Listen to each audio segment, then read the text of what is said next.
listening to Reset Race. You're now tuned in to Reset Race. You're listening to Reset Race. You're now tuned in to Reset Race. What? Put them back on the grill again. We grilling them. Put them back on the grill again. We grilling them. Put them back on the grill again. We grilling them. Back on the grill again. We grilling them.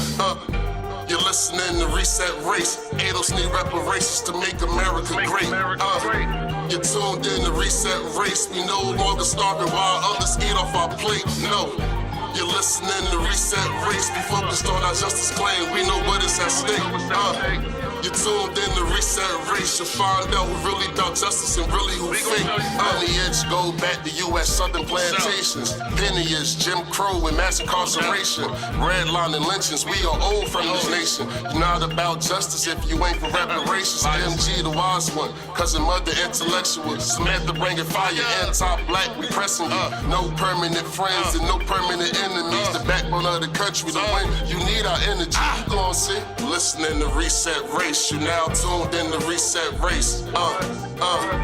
You're listening to Reset Race. You're now tuned in to Reset Race. Put them back on the grill again. We grilling them. Put them back on the grill again. We grilling them. Put them back on the grill again. We grilling them. Back on the grill again. We grilling them. You're listening to Reset Race. ADOS need reparations to make America great. You're tuned in to Reset Race. We no longer starving while others eat off our plate. No. You're listening to Reset Race. We focused on our justice claim. We know what is at stake. You're tuned in to Reset Race. You'll find out who really about justice and really who fake. All right. Welcome to Reset Race, where we discuss race and how specifically how it functions around Black people in politics in the United States. And today we're going to do a little something. First, I'm going to let the team introduce themselves. And of course, as always, we're going to start with ladies first. I'm Michael Graham, Back to my press. I think I said that. I don't know. It don't matter. I don't matter. Sam. That's what I be saying. It ain't about me. Not you don't matter. I be saying I don't matter. My feelings are hurt now. It's too late. Go ahead. No, you matter. You got a bunch of kids and stuff. You matter. Only one busload, not two. Go ahead, Sam. Who you is? If I die, my family will be like $700 and something thousand richer. And my fiance is young enough to find him a nice, pretty young girl to have some kids with. He'll be all right too. He'll be fine. Okay, so I'm Samantha Angelique. You can find me on Twitter at me 17 trillion or at me 27 trillion. You can also find me lurking on the Clubhouse at me 27 trillion. I run the We Will Not Suffer in Silence website, which is www.nsis.org. I'm out here helping ADOS therapists reach out to the American Descendants of Slavery population to give us free therapy or at least free tools of coping, which has been amazing. And right now I'm working on the resetrace.org website. So next year, y'all can actually start checking out these Negro meetings that we've been recording for the past 6 weeks. Yeah. So, all right. Six weeks already? It's longer than 6 weeks. I was looking at that. We started recording in October, the end of October. Damn. Yeah, it goes by fast. That's wild. That is wild. All right. Next I'm up. sorry, Sam, you done? I'm done. Next up. All right. Next up is my man, John C. John, talk to us. I am here. My black ass is here. MG, appreciate it. Take me off the show. The last show. You trapped, brother. You ain't going nowhere. Your black ass. I love being there. I think I'm projecting like a motherfucker. I don't want to go nowhere. I love y'all motherfuckers, man. It's John C. We weren't going to let you go anywhere. I know you not, motherfucker. I already know. You like, hey, sit your ass down, Negro. What the fuck you talking about? John C. You know what I mean? Twitter is at John Danny OC. You can follow me if you want. Like as usual, I really, it is what it is. I'm just here with my family. We about to just go in. You know what I mean? We about to put somebody on. Who we put? Oh yeah.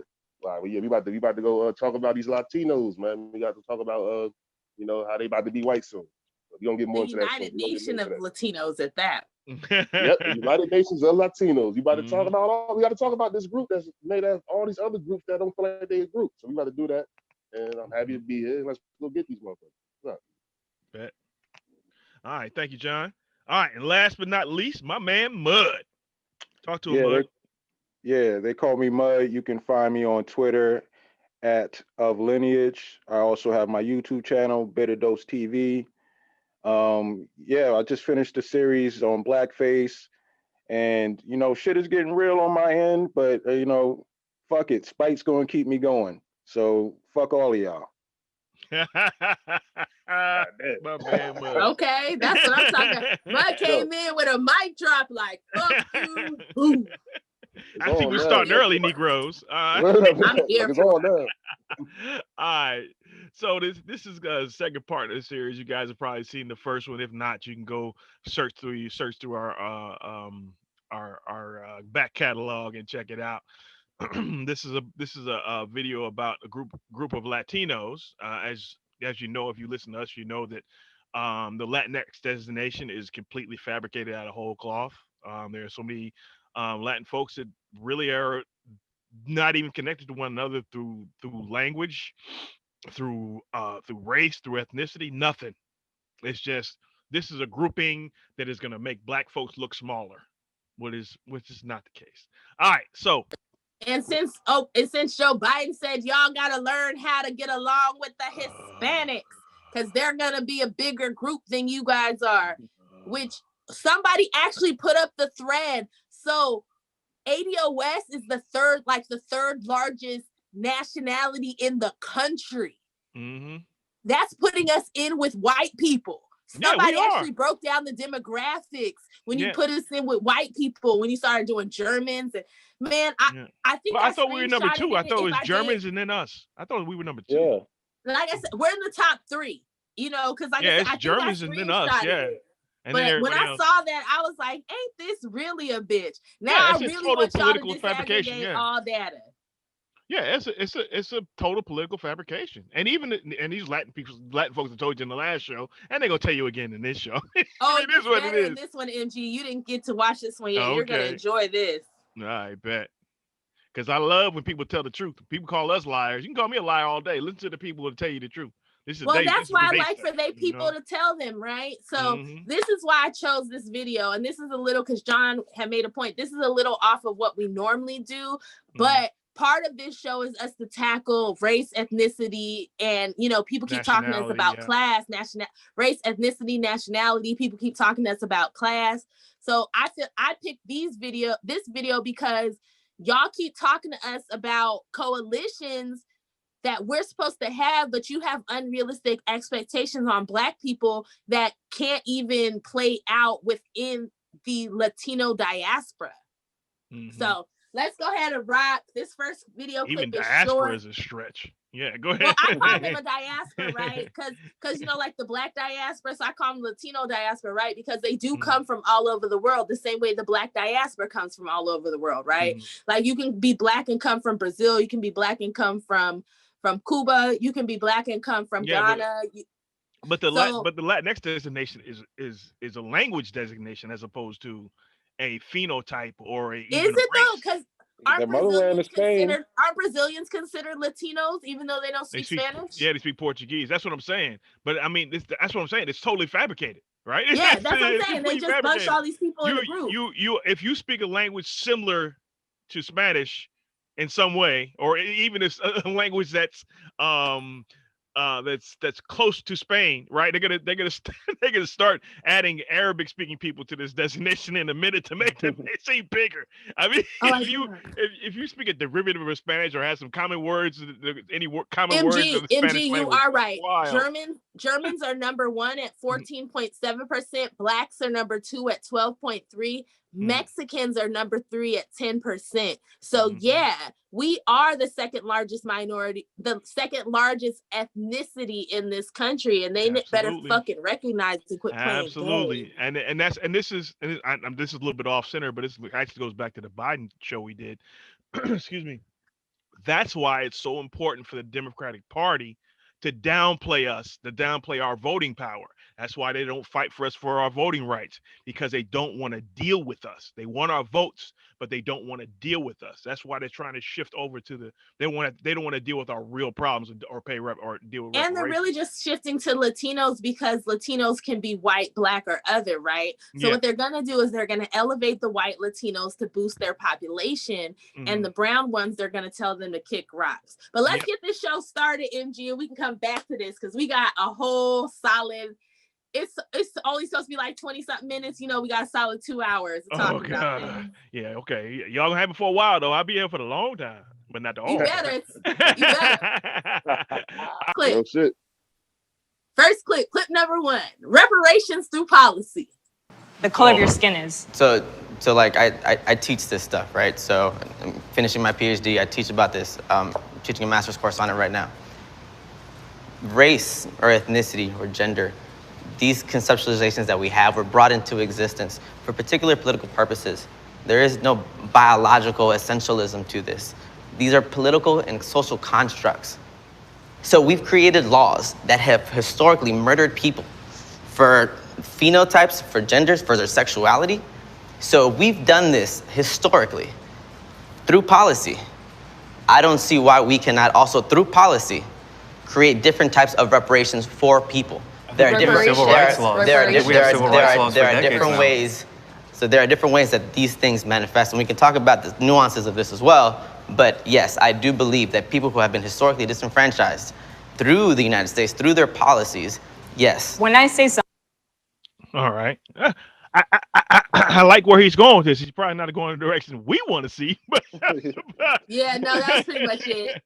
Yeah, okay. So Because he didn't say reparations for who. But go ahead, I'm gonna let y'all talk. but he made it clear that it's reparations for everybody based on what has happened to them, which honestly I have no problem with as long as we get ours too. You know what I mean? I don't either, but I think it's their job to come up with their own reparations claims. Oh, and absolutely. for people who come from these countries, because they'll get into this a little bit further down, I think. But for those of people who come from countries that the U.S. has put their finger in their politics and propped up dictators, they have a reparations claim, but the reparations claim is from their country to the United States. It's not from them to the United States because it didn't happen to them here in this country. So I am all for that, and I would fight with you. But me, as a person who is not an economist, it's not my job to do the work for you. Yeah, I agree. We shouldn't fight the fight for them. We can fight the fight with them or alongside them. That's fine. I got no beef with that. But you have to be honest and recognize my claim as well.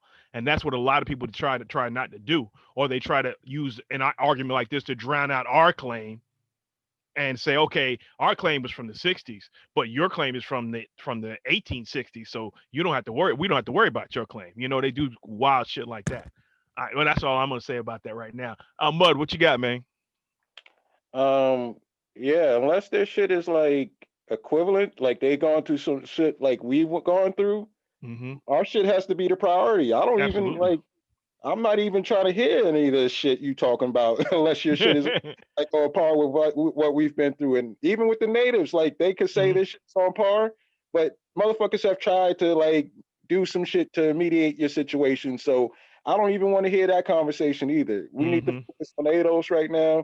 And then once we get into that conversation where we are like serious about that, then we can talk about doing shit for other groups. But something right like now, these words. I'm not trying to hear it. Absolutely. I'm sorry, you done, Mud? Yeah, that's it. Okay. John, you got anything? Yeah, I just think for some reason I just do got my a job, shoehorn vibe from this shit. I got yeah, it's great. I got a real shoehorn vibe, like something about that shit. John, were you like getting Alexandria Ocasio-Cortez? What is black? Who is black? Let's start reparations after the shoehorn vibes. I got a shoehorn vibe, like y'all niggas trying to steal y'all trying to steal. You know I'm a nigga. I know when somebody trying to steal from me. I'm like, you sneaky, you trying to steal? I feel like they trying to steal, like but you gotta think about our claims. For me, some reason they just came in and talk about. They just circled around talking. We got different claims for different countries. He fighting for those people as he should. Like, you know what I'm saying? Like I ain't got nothing against that, but it's something about that. Like the way they ran the reparations from and getting it from the United States. Like when we But ain't again, get it's something this, else. I gotta Something chill else about we made pop. You know what I mean? Exactly, bro. I'm Mhm. like, I think they shoe something about that shit is real shoehorny. And like you said, like I said, like those reparations will go to those direct countries. You wouldn't get no individual payments or Well, for I your. mean, I mean, how that but plays here's out, the thing, though. let it play out however it plays out as far as they're Yeah, concerned. You know what I mean? they gotta make that. I mean, this is like 55 countries. This is hella Latin American countries. Those is all Mhm. different claims, different shit. Like some about United, some about this shit feel like they trying to steal from us. Like they trying to use our oppression. Like, Undermine, yeah. you know what I mean? They kind of I feel like they kind of undermining us right now. And I ain't Mhm. really with this shit. So that's All it. right, bet. Yo, I also want to say like all of this shit, all of those claims are not going to necessarily be credible. And that's part of the conversation that I don't think anyone wants to have. Part of this thing is like motherfuckers weren't talking about reparations to these other groups until we started talking about it. And when we started talking about it, the first thing they did is try to say shit wasn't Yep. valid. And now like our shit is like our shit has the most merit of any fucking claim that's like anyone can make to me. And I'm sorry, but some of that shit is not going to necessarily, it's not necessarily going to be paid out like y'all think because Or like y'all even if really, it is, Mud, at the end of the day, right? It's not for them to attach themselves to our claim the same way we wouldn't attach ourselves to their claim that has to do with America putting their finger in their eye of their country, right? Mm-hmm. I'm all for that. As far as like my thing is like America needs to focus on its citizens first. Now, if you're telling me, all right, we're going to do reparations for ADOS and then we got to circle back and do something for the natives, I understand that shit.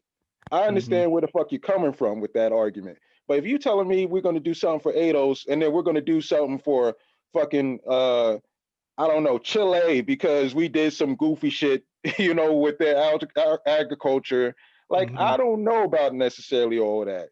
Like that might have to be a serious, like some shit y'all need to take up with like the UN, and that's not even going to be some shit that's going to be between your government and our government. And then when you bring it to the UN, you already know how that's going to go.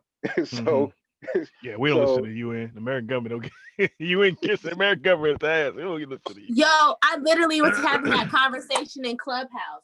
Somebody tried to be like, but the UN said that they owe us land. And I said, the UN said that they owe us reparations years ago. The UN can't do nothing to the United States. If the UN could, they would have fixed the hookworms in Louds County because they did a whole fucking paper about that shit. We would have reparations already and we would have fucking land.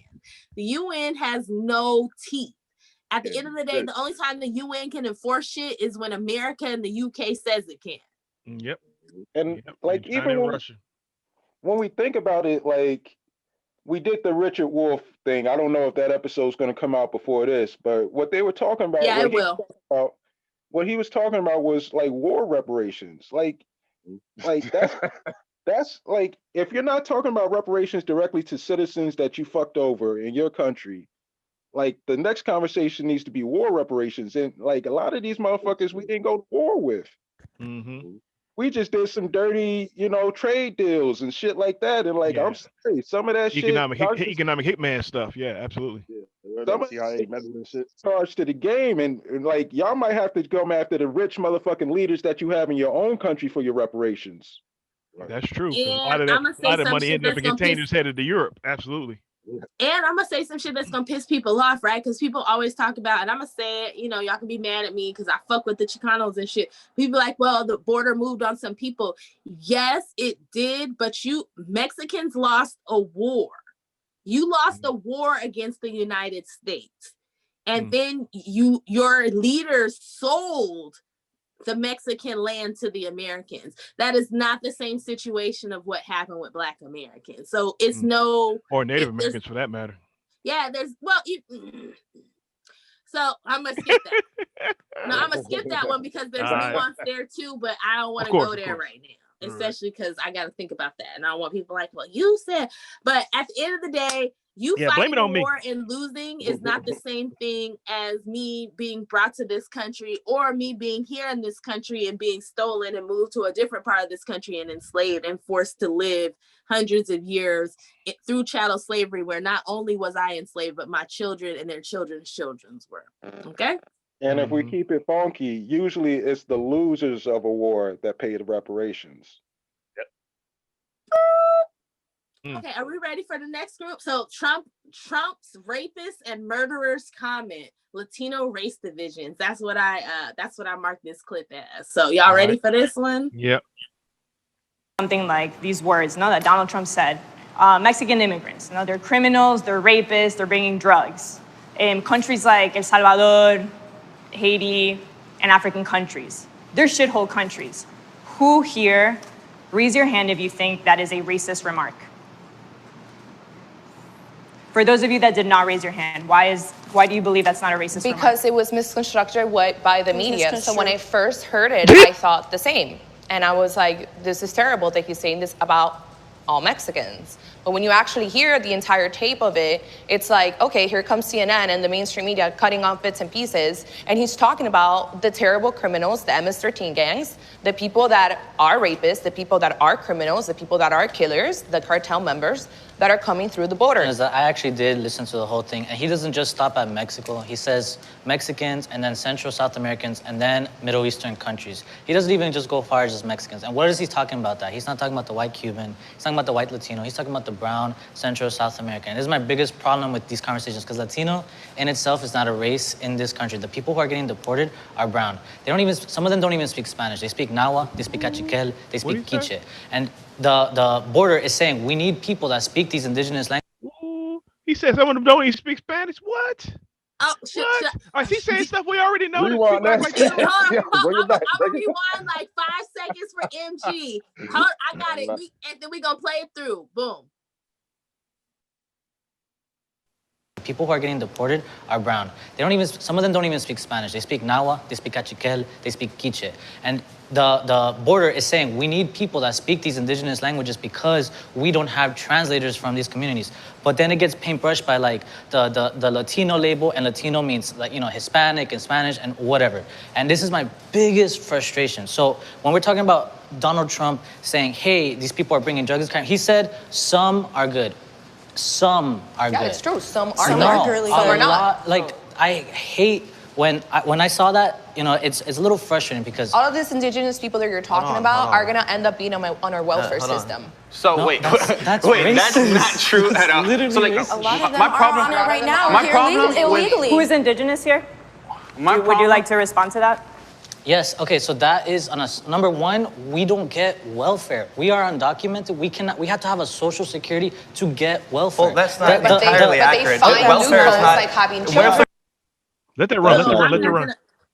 Okay, but the part where he says you have to have a social security number, that is true for federal programs. That is not true for state Level programs. Yeah. Yes. So state level programs, look this up, especially in California, Los Angeles, which is a sanctuary city. That is not true, because if there is an American citizen in the household, they will do it for everybody. That's why when is it Ben Carson was talking about doing some stuff with HUD where they were gonna make it where you had to be like a citizen to get those benefits. There was this big humbug about how they were going to be throwing mixed families on the street.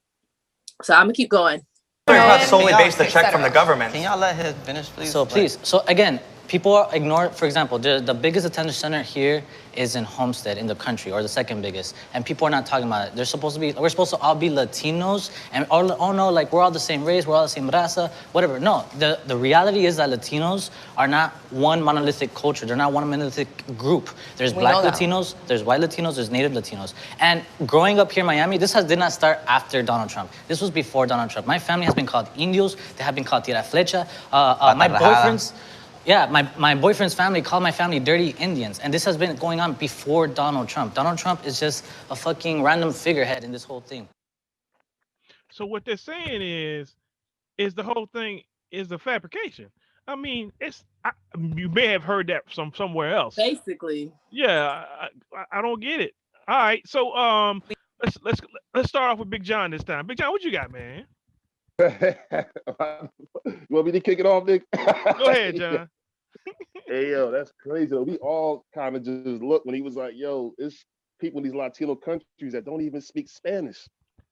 They don't speak Spanish. Like they don't speak Spanish. They speak a native language and shit like that. We looking like, wow. That's why really they tried to cool. kill Hispanic as the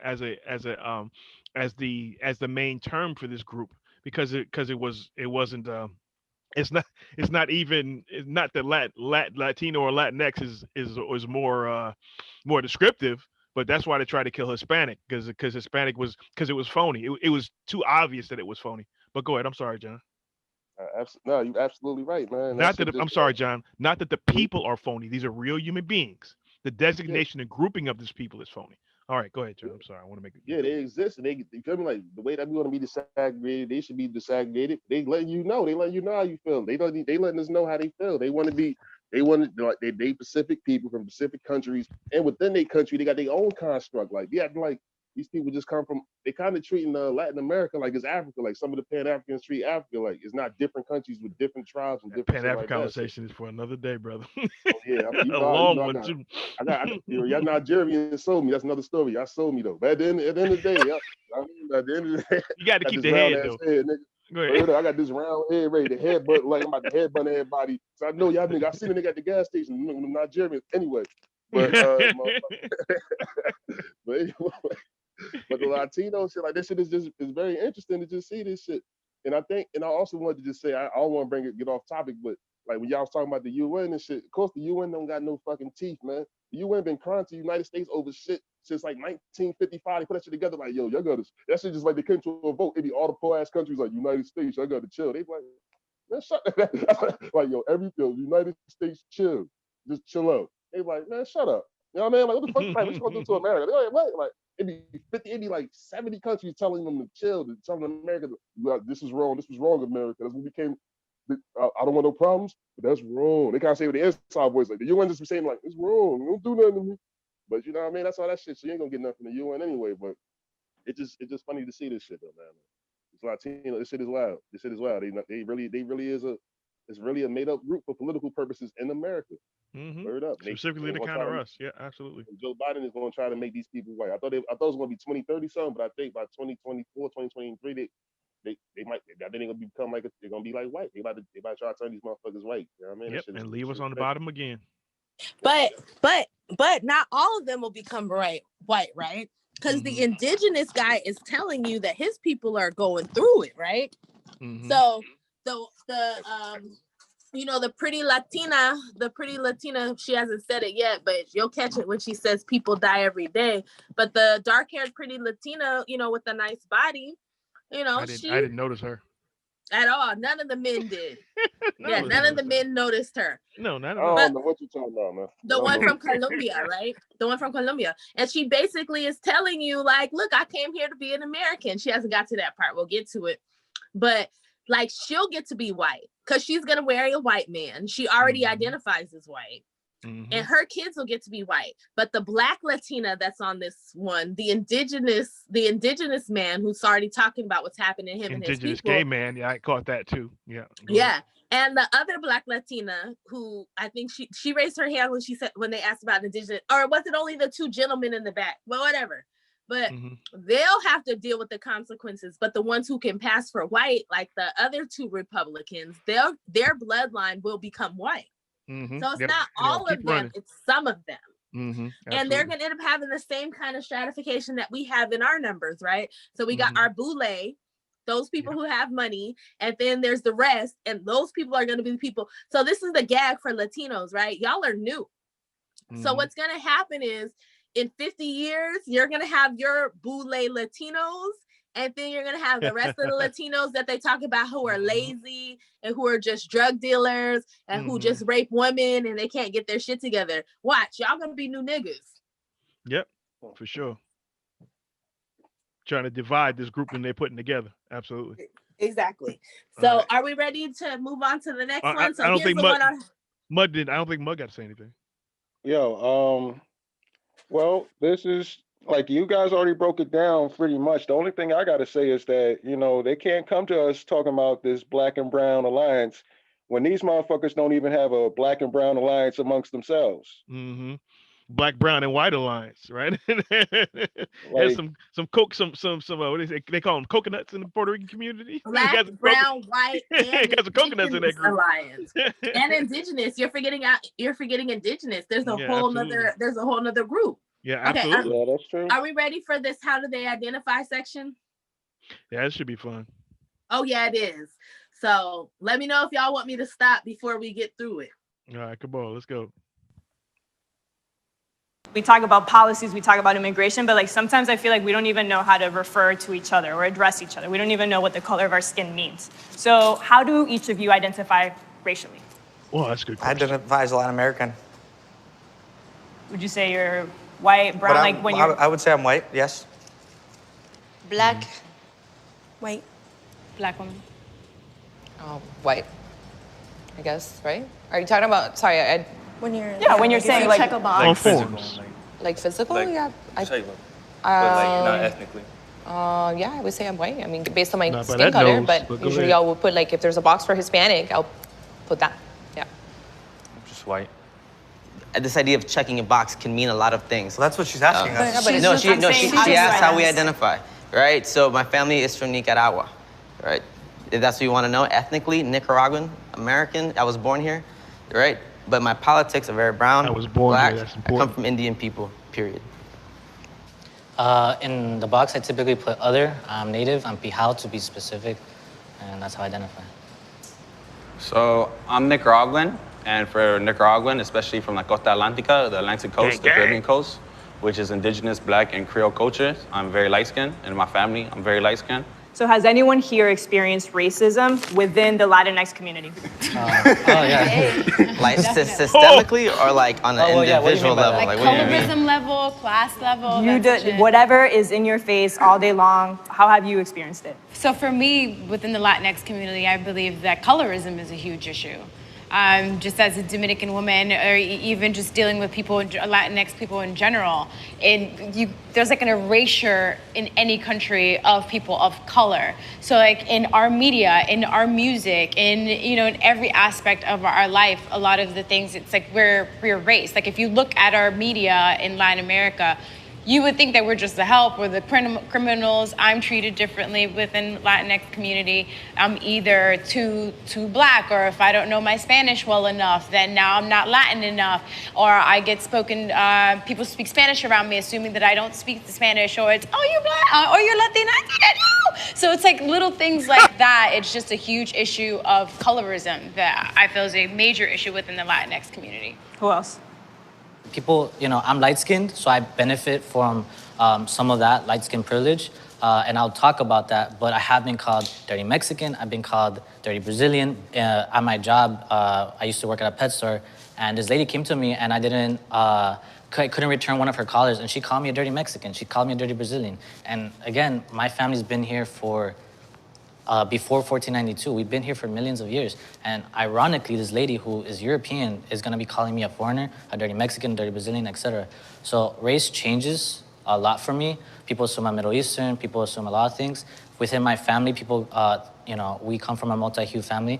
So my grandma, she's very dark-skinned, and people call her, una India, and unfortunately, this is the reality. And in Homestead, ICE raids happen a lot, and it's predominantly affecting the Maya community there that no one knows about. In Homestead, there's a huge Maya population, and no one talks about them because they're indigenous, they're just, they're just there. And it's so focused on the white Latino Miami experience as opposed to indigenous communities here in South Florida, as well as in the United States, as well as in Central South America.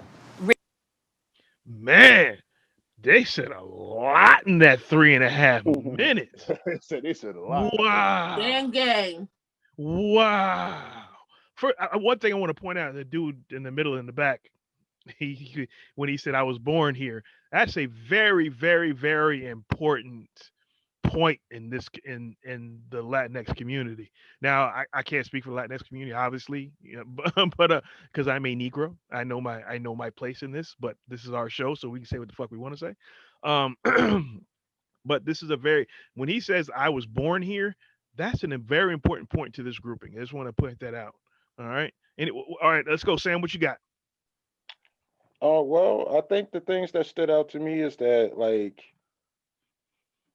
these motherfuckers are like Latino Hispanic is not a race. And the fact that there were like a few motherfuckers who were just confused by the question, like that should be a clue as to what the fuck is going on here. Yeah. And the fact that like so many different motherfuckers have so many different answers. Like, yeah. I mean, you got the motherfuckers who were like they really didn't go into like black or white thing. They went into like some indigenous shit.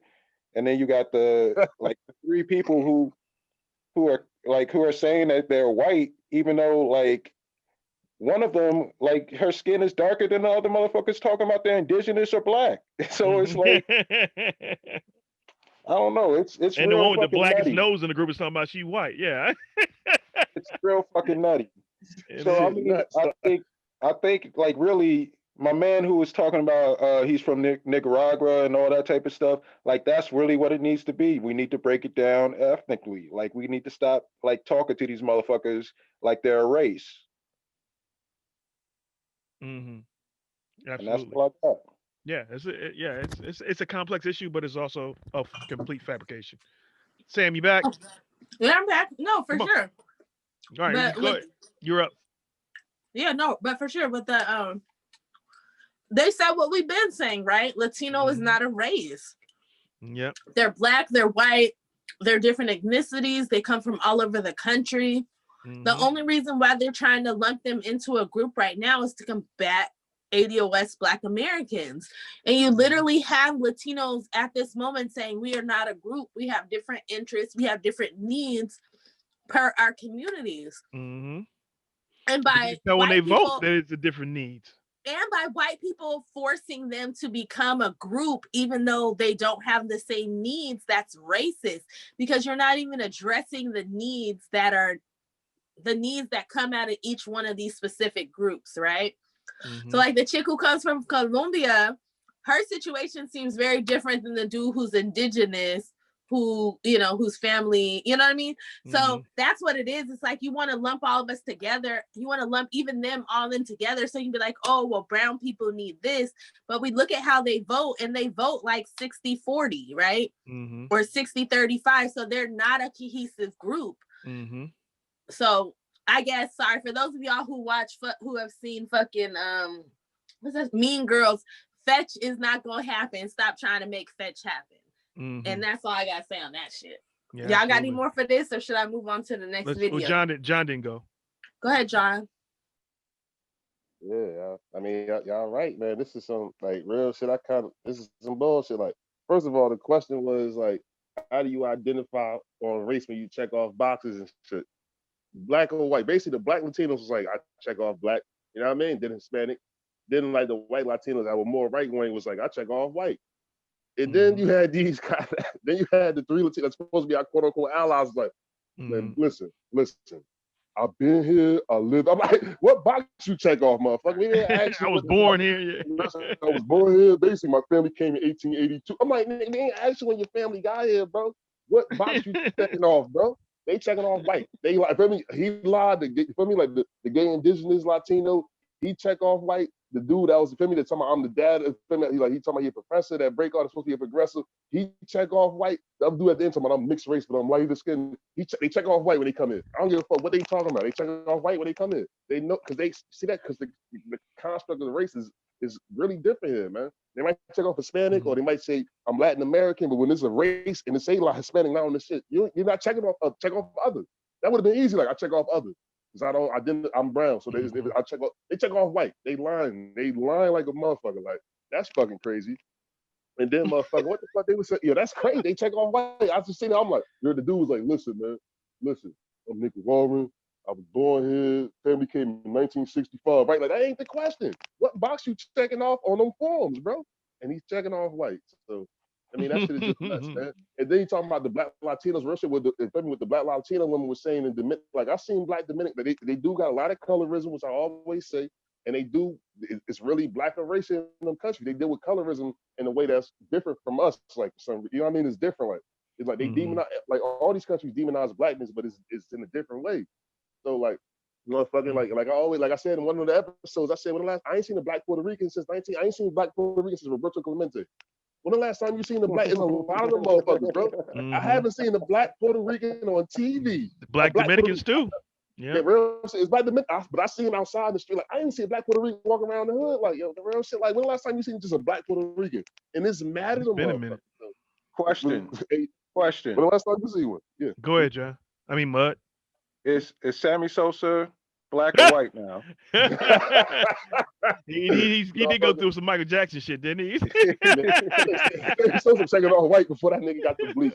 He was been Sammy Sosa is now pink. End of discussion. He just gave up.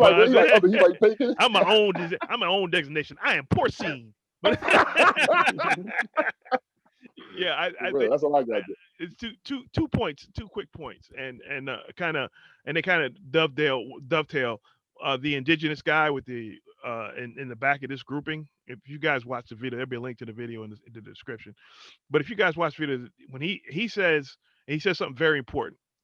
He says that this whole thing is very white Latino from Miami sort of feel. We talking about the Cubans specifically, right? Because they dominate politics in the Puerto Rico in Florida, which more or less a swing state, depending on what year. Obviously, that's what makes it a swing state. But and he's basically saying everything is based on the white Cubans in Miami, and that's very and again, this is something like we always say that people come here and fold into white supremacy, and step right over our corpses and keep it pushing.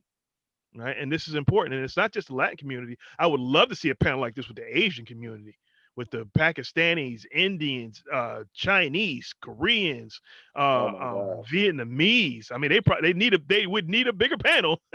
They would need a bigger room. We're gonna need a bigger boat, right? Like it's in Jaws. We're gonna need a bigger boat. These are the complexities of race, ethnicity, and nationality that are cooked into or baked into the cake that we're trying to avoid with these large groupings. But honestly, there's only one group.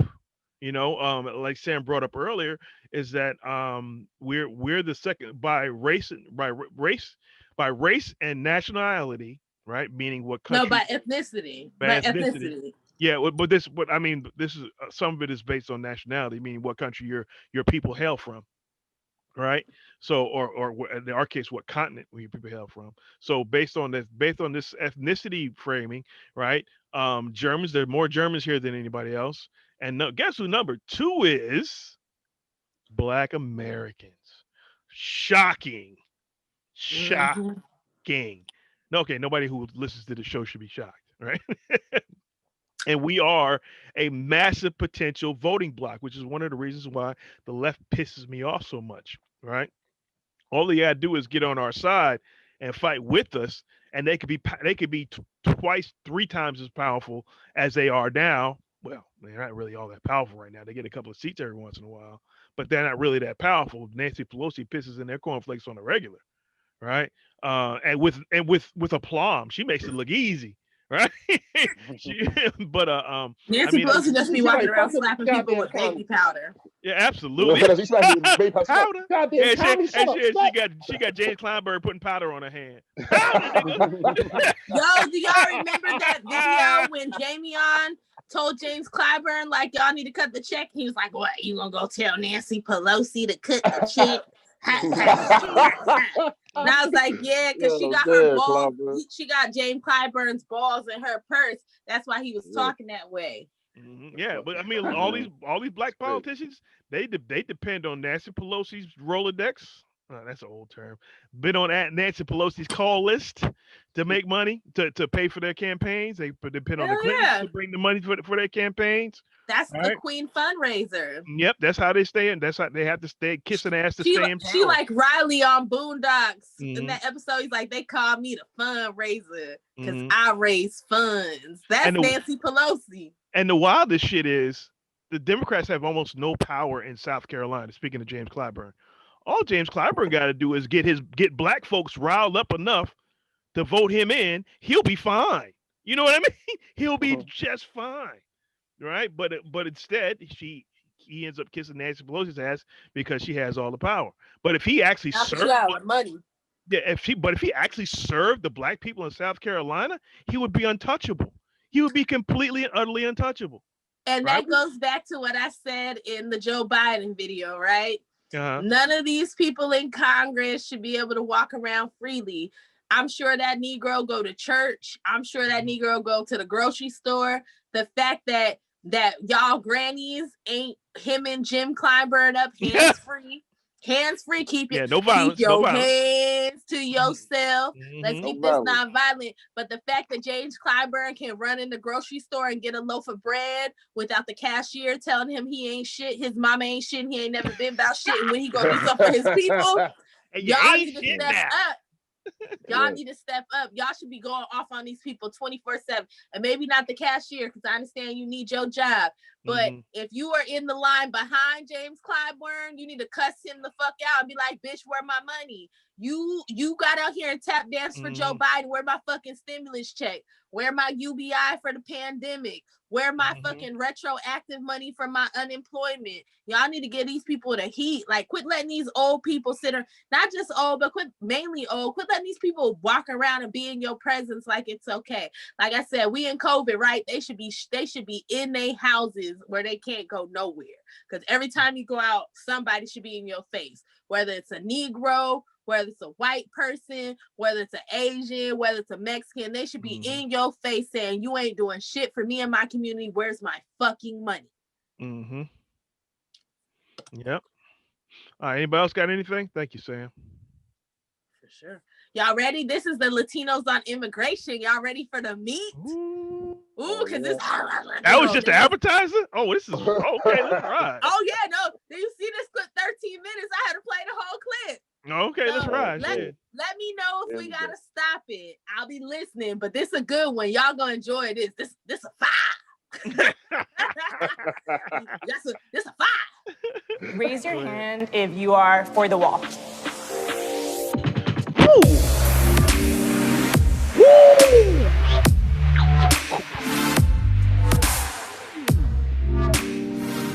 I wish y'all could see this video. One of you that raise your hand for the wall. Why?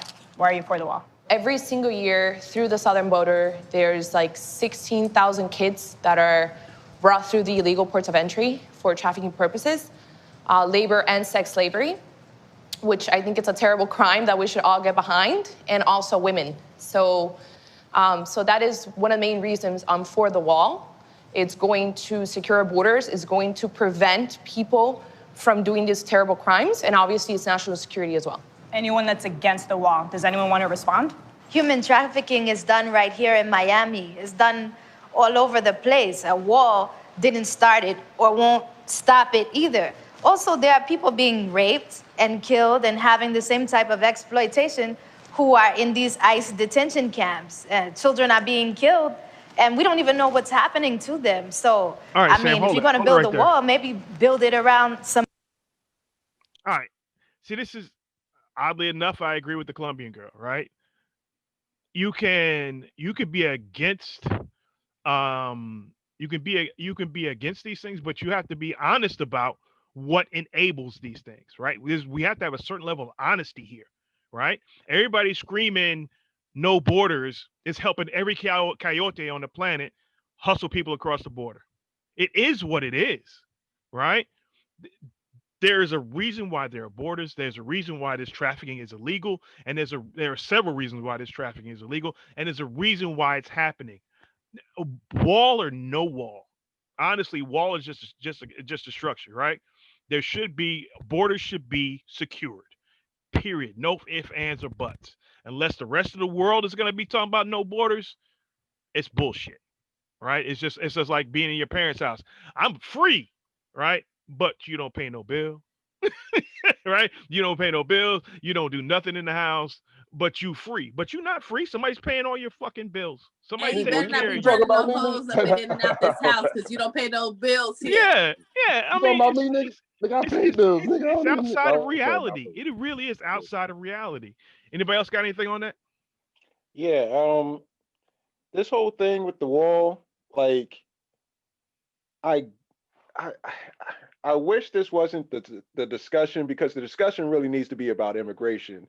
The wall is not really going to stop the immigration issue. Like, it's not really it's not really like a pertinent part to this discussion. It's just like symbolic, really. Absolutely, I agree 100%. Like, and even with this whole thing of like arguing about the trafficking, like if you're really against that, what you're saying, like if you're against trafficking, building the wall is not going to stop the trafficking. You're basically just saying you want the trafficking to happen in Mexico. That's what you're arguing. Like, you want so to stop at the border.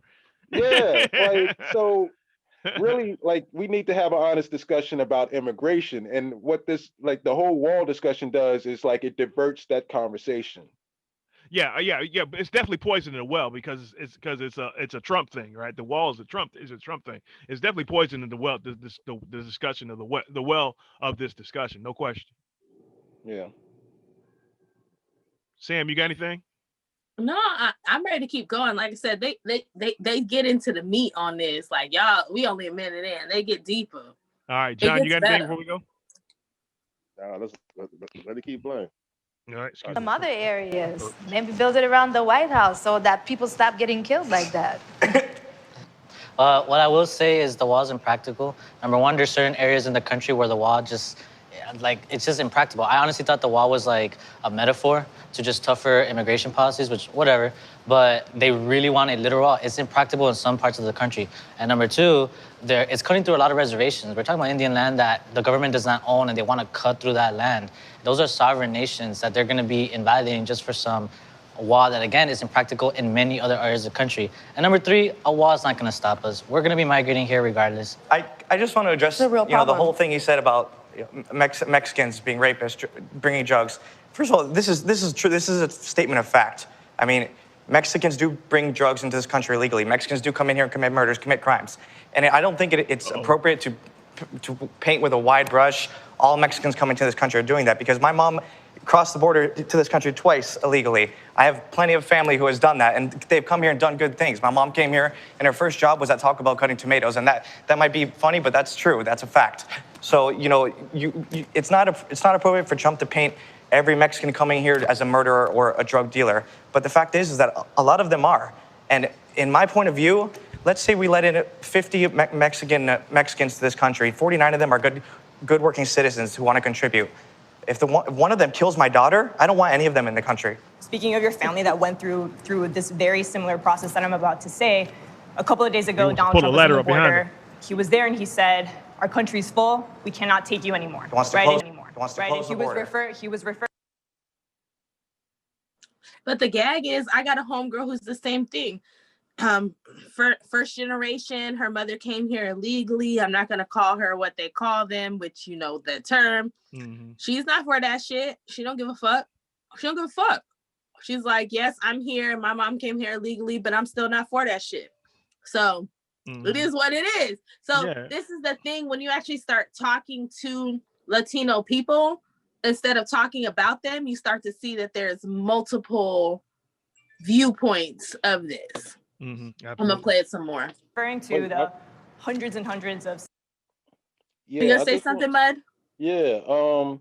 Honestly, like I don't want to jump on, you know, either side of what he's talking about. Like the Latinos that want to just pull up the ladder and you know, whether or not new Latinos should be let in and all that goofy shit. My thing is that when we get down to it, the reason why Democrats are pushing for, like, you know, trying to get this group into their voting base is because they think they're going to vote a certain way based on these policies that they're pushing for. And like you said, these motherfuckers don't all think the same.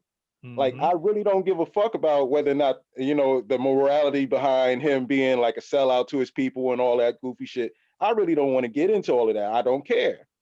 But like, if you're trying to tell me that you're not going to pay attention to what the fuck I'm saying and what our voting base, as Ados is saying, because you're worried about these Latinos and you think that you have the great ideas that are going to win them over when they're not even thinking like you think they think. That's the fucking problem. Yeah, but I think, I agree with you on that. But I think that's the whole thing. The whole thing is just to shut us up. Honestly, that's what I think it is, and I think that conversation that Joe Biden had with the quote unquote black leaders is really emblematic of that. right? It's like you guys better listen to these people, even though they know it's a fabrication. It's nobody in serious politics that thinks this grouping is a real grouping. You know what I mean? There's nobody Yeah. that believes that. But the value of it is silencing us. That's the value of it. Well, trying to silence us, it ain't working. But go ahead. I'm sorry. Nah, that's basically it. All right. All right, then I'm gonna keep going. Thank you, ma'am. Central American migrants, many of whom are fleeing violence, who are here to request asylum. So raise your hand, and actually let's start by you. Do you believe that this specific community of Central American asylum seekers deserve to come into the United States?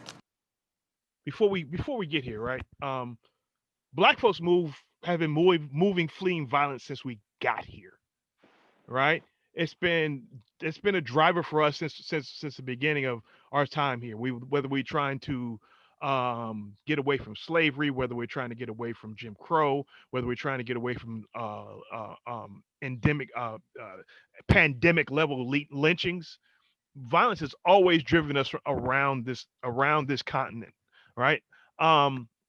Yet we don't get treated as asylum seekers. We get treated as just Black folks who just happen to be here, right? And I think that's an important designation. Like the discussion was made, there was a discussion of the distinctions between Elon Omar's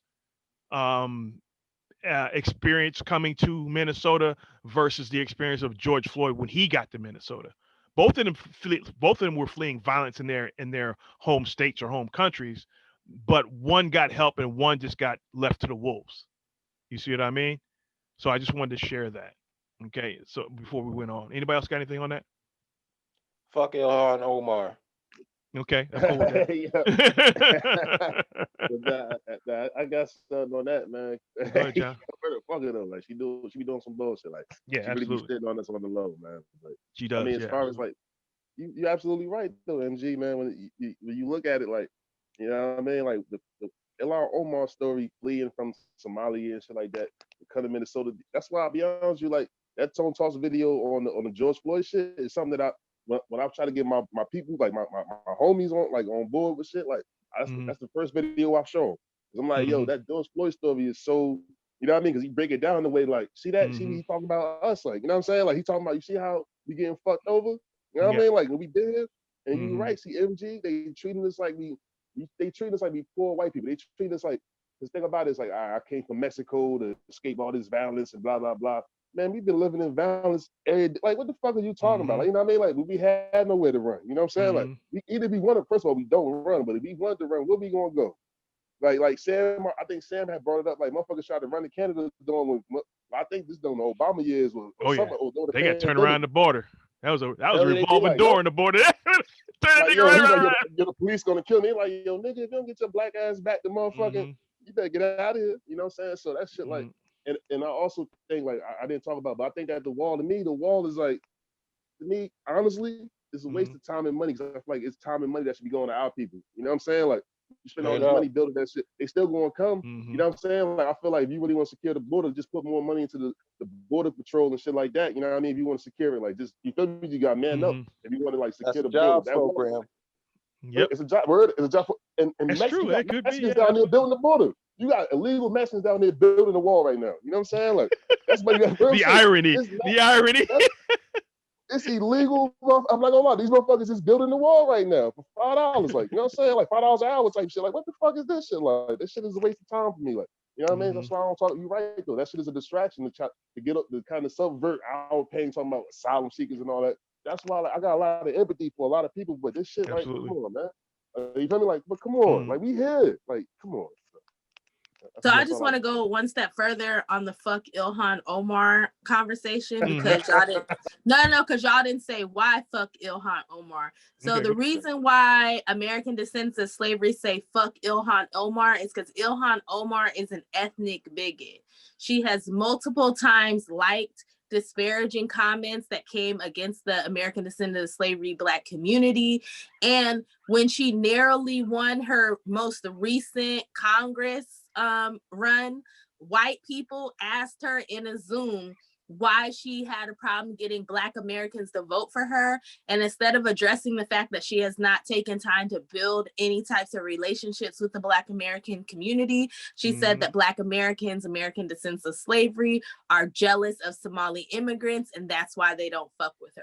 So Ilhan Omar is an ethnic bigot, and that's why we say fuck her. So while she's sitting here crying about how people are racist and Islamophobic to her, she turns around and oppresses Black Americans, the same Black Americans who are the reason why she was able to come here in 1994 and the reason why she has been able to ascend to a congressional seat. So when we say fuck Ilhan Omar, it's because she's an ethnic bigot. Just so y'all know, because there's a lot of racist white people who say fuck Ilhan Omar. And so just so y'all know, no, we don't fuck with her because she's anti-Black American. So fuck her. And I hope white people save her because Black Americans won't. And that's why she was sitting there trying to feed that lie to a bunch of white people in Zoom, not realizing that Black people with phone numbers or white sounding names who weren't showing their pictures were in that room to listen. But So that's should I get back to running this? What were we gonna say?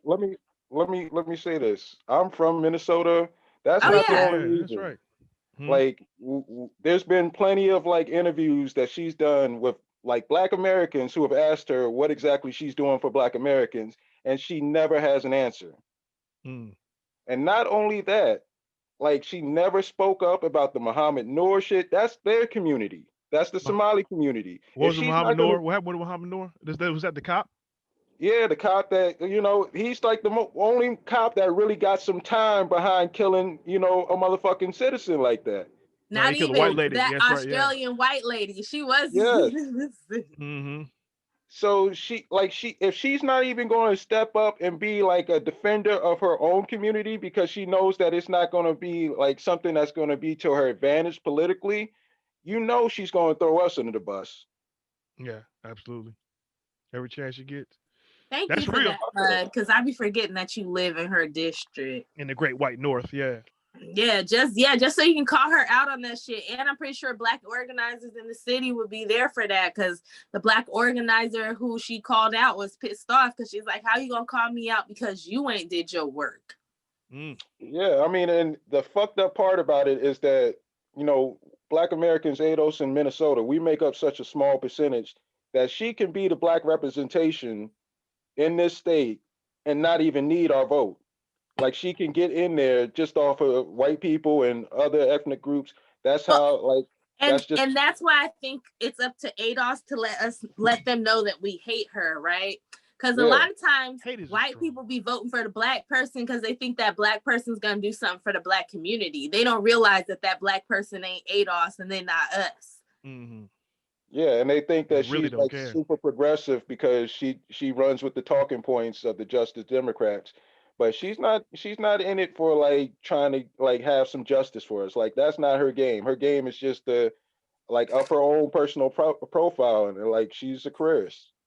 That's it. And most of these people are, and this is why I keep saying what I'm saying. Like, what we need is not coming from electing a magical politician. It's coming from us building massive movements on the ground where they're afraid of us. For policy. Like, that's what it really boils down to. Like, if we really gonna do this, we gotta let people know, like, you're not policy gonna be able over to personalities. move freely. Yep. Policy over personalities. Yep. Yeah, you're not gonna be able to move freely. So you like going to the grocery store, you like walking your dog in this neighborhood, you like taking your kids to the park. You can't do that shit no more because we're gonna be in your fucking face. It's just that simple.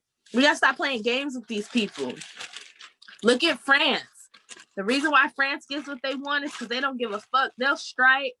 They'll shut the whole fucking country down over some bullshit. It's time for us to be like that. Word. Yeah. Like, this country was the country that allegedly revolted. Y'all got all this story of struggle, right? Y'all fought the American Revolution to be free, allegedly. Yeah, y'all, for y'all white fought folks to be free. You understand for what I'm white saying? landed for the white landed gentry to be free, to be honest. But you feel what I'm saying, right? So, but now y'all just gonna sit around here and let them treat you any kind of way. Okay. All right, let's get back into this, because like I said, this is just one section. Well, if you look at the history of asylum, it's based on religious persecution. things of that nature. Now, we're painting asylum with a broader brush, where if there's violence in your home country, you deserve most of them are to get violence. Yes, I know that. So you deserve to get asylum, and well, I don't know if that should be the case. If we should just accept anyone from everywhere just because they're escaping a bad situation. I don't think that automatically grants you asylum. Would you argue that your mom could be one of those people? I would absolutely argue that my mom, under different circumstances, could have been one of those people. So it is a very touchy situation, me being a Mexican American, and noting that my mom has become successful, and it is hard, but at the same time, we have a problem already with poverty in this country. We have a problem with veterans who aren't getting the care that they need after literally getting blown up for the right for us to be here right now and have this discussion. And I think before we start taking in everyone else and their problems, we need to address the problems that we have in this country now. Anyone that wants to respond to him? My issue is that some of these ideas, like, he is really on some let's look out for American citizens first shit. And honestly, because he considers himself an American. He considers himself white. But he considers himself a white American, not just white. He considers himself a white American. You'll see that with the white Colombian chick too. But keep going, Mud. Yeah, I'm just saying, like, he doesn't see a connection with motherfuckers in another country. He sees a connection with the motherfuckers in this country. Now, whether it's like some strictly racial, I identify as white, therefore I don't want to be, associated with other Mexican shit. That's a little bit too deep into his psychology, and I don't really know, and I don't really care. That's fair.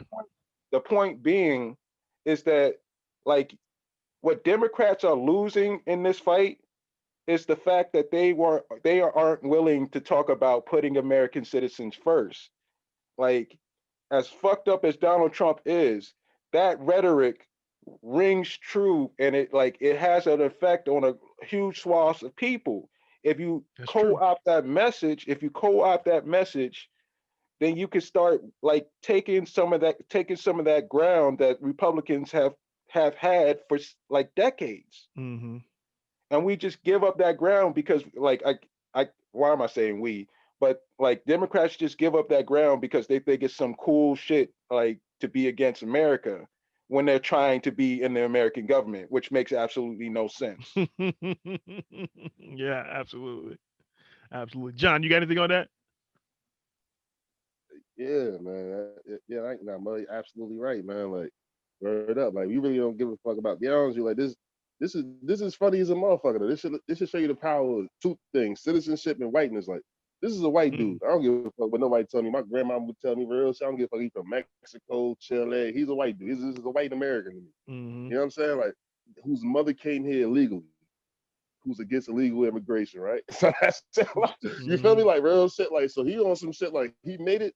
He done got his shit. He like real shit. Like, it doesn't matter how I feel about it. He let you know how he feel about it. He like, my mama made it. It's like, feel me? Came here illegally. She crossed the border like 8 times to get over this motherfucker. And now I was born here. I'm a citizen. Fuck that. You know what I'm saying? Like, even though I do think it is some racial shit in there, I think that he on some old. I think he a white supremacist. To be honest with you. You know what I mean? Like, not even, you feel me? Not even talking about. I think he a white supremacist. But at the end of the day, it's just funny how that dynamic is crazy. He's a Mexican. You know what I mean? Like Canelo Alvarez. Canelo Alvarez is a white Mexican. He look Irish, but he's Mexican. You know what I mean? Like, it showed the whole dynamic of their community and shit. That shit is just funny as a motherfucker. Like, this is a whole white man, but whose mother came here illegally. So you fight. So this shit is nuts. Like, and Negroes, we out here starving and shit, homeless in the hood, fucked up. This you feel me, for years and years. This is crazy, man. And we are the American citizens that they need to be looking out for, instead of like. Even though he's probably not talking about us, he's probably talking about the white people, but fuck it. Like, we are the motherfuckers that deserve these resources instead of motherfuckers that aren't even citizens of this country. Yeah, but that also goes back to the open borders thing, right? Because every country prioritizes their citizens, right? Every country on the planet prioritizes their citizens. That's the purpose of citizenship. It's to prioritize the distribution of resources. That is the only purpose of citizenship. Otherwise, there would be no citizenship. You see what I mean? So and the only people that are playing the game of prioritize everybody but us is these weirdos on the left, who I feel very strongly have been co-opted by corporate forces, right? whether that be people in Silicon Valley of all hues, meaning of all races and ethnicities, that are in Silicon Valley trying to get cheap labor from India and other places, right? These are the same people who are telling us as black people that we don't deserve anything special. We should just fold into this class argument, right? Very same people, right? Down to the individual level, not just groupings, but down to the individual level, right? Who will say, okay, let's get all these H-1B visas and fuck all these Negroes with tech experience and training and education, right? But they don't, because they want citizenship to count when they want it to count, and it never counts for us. We can never use it for our advantage ever. So we have to be very careful when our dealings with these people. Well, that's why when we start talking about how we want full citizenship, they start talking about open borders. Mm-hmm. Yeah, it's all this is to counter our growth as our increasing awareness as a political entity. I think that's a good phrasing for it. All right. All right, we ready? Yeah, please do. All right, let's rock. Why they might have some aspects set in reality, it creates a sort of hysteria and it creates a sort of anti-immigrant sentiment where my brother who was born here, people always tell him go back to his country. And the thing about ICE and some of the bills that are going on right now are not just, they're not just deporting criminals. There are mothers, there are families, actual families that are being coming to this country illegally in itself makes you a criminal. If you come to this country illegally, you're a criminal. You love to cut people off. Okay. It is separating families is very divisive. Why didn't he have such sentiments against his own? I'm gonna let her keep going, but I love that word divisive, right? Anytime you want to do something that people don't like, it's divisive. Wives. He seems to love immigrants in his bedroom. So I don't understand. Not to be vulgar, but I'm saying is just keeping it real. So I've been trying to talk for a while. So I want to talk about your last comment. Like, oh, Trump said these things. Do you consider this racist? That makes racism seem rhetorical, like as if it's a rhetorical device instead of it being like a systematic issue that's actively destroying lives, like family separation. So like for people to decide, well, is this racist? Just by the sound of it is kind of silly to me, because the fact that separating a family is racism. Slavery was racism, and it worked off NATO slavery. Separating these families at the border is slavery. And talking about these families that are coming over, why are they coming over? We talked about MS-13, you called them rapists, gangbangers, so on and so on. But those are American gangs. They're created in a very particular form of carceral racism. And they were deported back to these countries, and they weren't even from there. They were raised here. They developed these types of habits in order to exist within a racialized American economy. Yeah, but they're also in those countries. So, because they got deported there by the U.S., you created that problem. And also for the fact that... Hold on. That's fine. Go ahead, John. Go ahead, John. You already know what you want to say. Wow, that nigga shoehorn like a motherfucker. He did it. You know what he did it. He couldn't help it. It's slavery. You feel me? Like, because he's an American. Because everything is slavery, which being beat and forced to work for free for generations, and your children being taken for them to work for free and have more children. And for 256 years and then 100 years of white racial terrorism is the same as you illegally coming to a country, and then that's the same thing. So voluntarily coming here is the same thing as being forced to come here. Okay, keep going. It's really weird. Mud, you got anything before we go? No, I mean, yeah, I think that it like you guys said, he's just trying to fucking use the slavery as the key word to kind of make everything seem the same. Like it is not. Like no, you can't just throw slavery out there like that. Like I don't. It's a buzzword. Yeah, absolutely. Buzzword. Especially like you're trying to do it with the gang shit now. Like motherfucker, get out of here. And like, oh man, hey, like, you gotta stop. Yeah, this shit crazy. My bad. Like it's not even like the Latino gangs fuck with us in prison. Nope. Like it's a totally, they are on their own doing their own thing. So I don't like how they be doing this shit. Like they like But to play the America line. created those gangs, so it's slavery. It's slavery. See that's crazy. He did it real slick though. Like yo, that shit. I mean, you separating the Nah, motherfuckers. did you catch the Colombian chick say slavery? She was offended too. It's bad when you agree with the fucking white Latino fucking Republicans on the fucking panel, right? Yeah, I mean, and it's fucked up because like some of the shit that like both sides are saying, it has some validity to it, but it's like they're both playing games to not tell the full truth. Yeah, and that's a very good point, Mud. Everybody's trying to walk that thin line of trying to live an American life, no matter how they got here, and trying to live the quintessential American life and leave Negroes outside at the same time. Everybody's walking that tightrope. Everybody. Left and right. Absolutely. When I say Negroes, I mean American descendants of slavery, not black folks, not people of African descent from other places.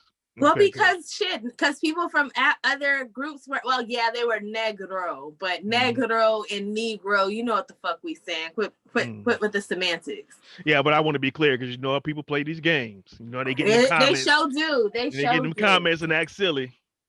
Man, not even just the comments. All right, ready for me to keep playing? Because we still haven't got, this only like 4. I feel like I had like 6 or 7. Okay. I'm going to shut up. I'm going to try to too. And you were talking about the American position all day, so I created I used it as a rhetorical device for the American position that deported these people. Right. So let's talk about the fact that you guys brought up that family separation is racist. I have a big problem when they're using children at the border to get into this country that is not their children. So either there's DNA tests or we're gonna have to separate you to make sure that that child belongs to that parent. But there's this thing called human nature. I feel like, I don't So know, you're maybe okay behind with that people- makeup, so you're you okay just with like people- lost You just human insulted her. Of nature. course you're in your I feels. don't Look at care. you. Okay, when you told me I'm in my feels, I'm and I not feel some finished kind of yet. way. Let's talk about the 11 million documented immigrants that are here. What is the first thing that comes to mind when I say that? Let's go around. I think we should give them citizenship, and that might surprise you guys, but I do think they're already here. They've been here for a while. They're in our schools. They're in our restaurants. They're everywhere. They're a part of us. They should be given citizenship. I think I agree with him that a lot of them that have been here, maybe they should get amnesty. I think, they've been here for so long, they're pretty much American by this point, but there are some that they don't represent American values and they shouldn't be here. What exactly are American values? Murder, Stealing, imperialism, murder. No, I'm telling you, life, liberty, and pursuit of happiness. No, it's right in our Constitution. It's right in our Constitution. Respond to that question It's and right then you in go. our Constitution. The life, liberty, and But you're not pursuit even of American happiness. according That to is you. the American dream. I have an American passport. I'm a citizen. No, I but wasn't born here, but I let's appreciate keep the going American around. values. Let's keep going around. I hear a lot of things too, like just amnesty, at the snap of a finger. I mean, a lot of them, if they're criminals, I think they got to be deported. A lot of them, their families, and they've earned their chance at becoming citizens. I almost find it disgusting that we're really talking about how to legitimize like the life of a human being. Thank you. Like so they should be given citizenship because of this, right? I think people should be granted human dignity, period. No matter if you're a What? So I'm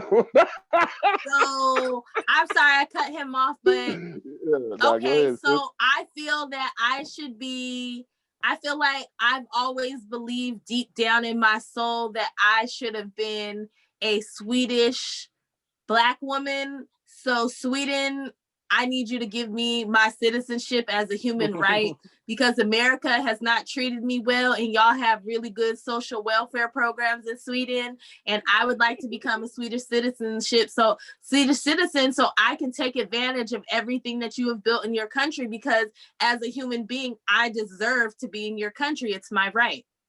That makes sense. Yeah. That makes it's sense. my right. It's my right to be Swedish, God damn it. I think because citizenship is a real thing. It is as we've talked about before. It is one of the things that decides how resources are distributed. It is a real thing, and it is the thing that exists. And that's why Sweden should give me their goddamn resources. God damn it, Damn I'm human. right. Damn I'm right. human. Fuck these man-made borders. So where the fuck I want? citizen of the world. They want to say, I'm a citizen of the world. Yeah, I think everybody That deserves Illuminati bullshit. It's your fucking borders. Borders and shit. Yeah, I agree 100%. Everybody deserves human dignity. Right. I agree 100%. Now, at the same time, every nation has laws, and and every nation has borders that they patrol, and they spend a lot of money patrolling them because it's very important how you distribute resources and who gets and who doesn't get them, so on and so forth. Now, but at the same time, we still don't have full citizenship, right? What does citizenship mean? Right? Does citizenship mean, okay, I can call myself an American and get zero benefit from it? Is that what it is? Or what are they looking for? All the rights, all the benefits, and all the responsibilities? Because there's all three of those: rights, responsibilities, and benefits, right? So part of those, for our purposes, the most important piece of that is responsibilities. If you want to be a citizenship here, that makes you partially responsible for what this country is and was before you got here and when your family got here, right? There are existing problems here that need to be dealt with, right? Particularly for us, because this is our show. Fuck you. Fuck you very much. Fuck you very much. Yeah, I'm sorry. I don't want to be rude. Fuck you very much.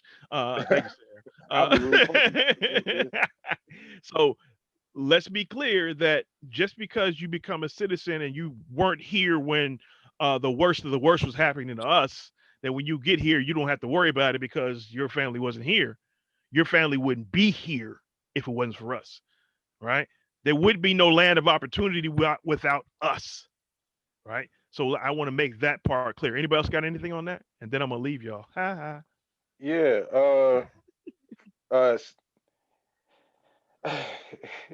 This thing where like he's trying to say citizenship is like interchangeable with humanity is fucking insanity. Like, just because you snuck into the fucking country doesn't mean we owe anything to you. Like,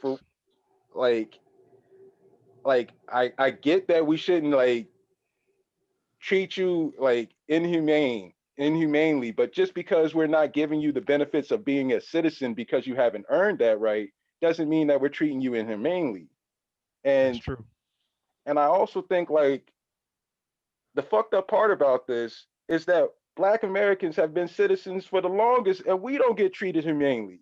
So what the fuck are you talking about? Like this is craziness to me. And the craziest part about it is that the most conservative motherfuckers who were on this panel, they flipped the script. They did. Before this, like, fuck all these motherfuckers that didn't get in here the right way. But now that they're talking about amnesty, like they with it. That's because they all raza. At the end of the day, they all raza. They all the same. They all fight for their people. Yeah, and honestly, like, right or wrong. Yeah, but honestly, I don't know if like just deporting all these motherfuckers or doing amnesty, which one would be the best solution that would work out the best for everybody. But it's a discussion that needs to be had, and part of the problem with the left is that they're not even trying to have the discussion, right? That's one of the biggest problems with the left, and which is one of the purposes of our show, is that the left doesn't even want to have the discussion, which again leads me to believe that they've been co-opted by powerful forces that want open borders so they can have cheap labor. But go ahead. I'm sorry, Mug. Go ahead. Yeah, but that's the thing. Like, we can't keep doing this every 20, 40 years. Like, we have to figure this shit out, and that's the problem. Like, nobody wants to have a serious discussion about immigration so that we could figure this shit out. And Mud, say that again about not being able to do this every 30, 40 years. I'm 35. Fucking Reagan did this shit in my lifetime. He did amnesty. So we can't keep doing this over and over again. So, and this is, I'm not even gonna say it because I might end up having to cut it out. But y'all know how I feel about birthright citizenship. And that's another good important point, Sam, is that these birthright citizenship that these folks are taking advantage of was because of us, right? Birthright citizenship was that 14th Amendment, I believe. I believe, yeah, I think so. 14. Yes, sir. 14. 14th Amendment, part of the 14th Amendment was birthright citizenship, which was there for to prove that we as African Americans or the descendants of slaves and former slaves were actually citizens, right? That's where the whole thing comes from. And again, just like immigration, the 1967 Immigration Act, which opened the doors for more darker hued uh, people to come into the country through legal immigration, another door that got kicked down by us for us. So then we also like Mud often says that there's needs to be some respect put on our name when people come busting busting across the border. All right, go But ahead. I just want to say this last piece. Like the problem with this whole discussion is that no one wants to be like have say the hard part, which is that some motherfuckers just aren't going to be allowed in the country. We gonna have to stop some of these motherfuckers from coming in. And that's what the real immigration conversation needs to be about. But nobody wants to say that out loud in politics. Yeah, that's fair. John, you got anything real quick? Yeah, man. Not real quick. I'm not trying to limit what you're saying, John. Go ahead. Oh no, I'm about getting like a bank robbery. I'm about to get in, get the car running, I'm getting the fuck out of here. I'll be back in 1 minute. I might get the money. I'm about to get the money, get shit running. Be about to get out of here. But it just, I think that it's funny though. I think that it's funny, MG. Hey, I think it's funny that this motherfucking the white dude that's a conservative, this white Mexican dude. You feel me? Like as we know, like earlier in the segment, he said he pulled a wall and shit like that. When it came to amnesty, though, you see that? You feel me? Because his mom came here illegally. So he said that she tried to cross the border 2 times and worked at Taco Bell. And I think him. 3 times. So be honest, I'm keep real with you. Yeah. You an anchor baby, white dude. Like you anchor baby, man. I said it. You an anchor baby, man. You anchor baby. You know what I mean? Like what the fuck? Like I'm not saying like the way Trump say the anchor babies. Like that's not saying I'm saying to this white supremacist white dude, like, bro, you an anchor baby, bro. You know what I mean? Like, real shit, you was an anchor baby. So the fact that he was like, I'm for the wall and all this other shit, and you feel me? Like, we got to be hard on immigration. They was like, you want to make amnesty? He was like, yeah. You think about his family? See that? He's self-interested. He knows that he wants to make his grandmama and them a citizen, like, because you know the benefits that come from that. And if he look white, now I know they probably white Mexicans. You know what I'm saying? Ain't nothing. Yeah. I don't got. But that goes something, and that goes again what you one of the points you made earlier. We talking about whiteness and the power of whiteness and citizenship here, right? So he wants to limit who can come in and do what his mother did, right? But this is what white folks do all the time. This is the power of whiteness, is that these laws don't have to apply to you if you have the wealth, or if you can apply the political pressure. These laws don't really have to apply to you, right? Laws and rules and regulations and statutes, those things are theoretical, right? This conservatism is built on. This reality is what you say it is, right? Doesn't matter what the truth is. It's what I believe. And lefties are like this. Well, I guess human beings are like this to a degree, but the both sides, both edges of the political spectrum are like this. Rules and regulations, laws, statistics, none of that shit matters. It's what you can make happen or stop from happening, right? It's about how much power you have. This is how they function. And it's the reality, right? So what I agree with you, John, is that what he's thinking is, okay, all these people are evil except my people. You know what I mean? You know, it's some bullshit. Yeah, exactly. Yeah, all this stuff that's going on is terrible. It shouldn't happen except for my people, right? So, again, he is really white. Yeah, he's a white dude. Look, like Brad Pitt. Like I'm not even like I'm a Chicano. I'm like, what is this nigga white as hell? Like, what the fuck is this motherfucker? Like, what? You know what I mean? Like, he's a Latino. With them tight ass jeans on. Yeah, absolutely. These jeans tighter than an old girl. Get rips in them. All right, go ahead. But I also just wanted to say, like, the thing about that, our whole thing, our immigration stance is basically built off of like we've been citizens for so long, but we haven't been fully enfranchised yet. And yet, for me, the argument it should be in America. How do we got to fully enfranchise? That's why reparations. That's that's the main step to start. Make us whole. Absolutely, make us whole before you kick down the borders. I help you kick down the borders if you make us whole. Shit. Exactly. saying. I might be with it. I At don't know this if I'm point, gonna be. I might be. listen, But you gotta franchise us. MG, after that Nigerian woman on Clubhouse told us that it's first her family, then her tribe, which was Igbo or something like that. And then after that, it's her country, which is Nigeria. And then after that, she might fuck with us Negroes here in our own country. Oh no. Well, she got a priorities right. I ain't listen, MG. I ain't never kicking down border the first. So y'all can call me what you want. I'm not gonna get out here and build no wall, but I ain't kicking down no borders either. Because when I tell you, people of color talk to me greasier than white people. It be the people of color who be telling me that they don't owe me shit and that they came here and got their shit together and fuck me. So. Maybe y'all should talk to us Negroes a little bit better, cause y'all not white people.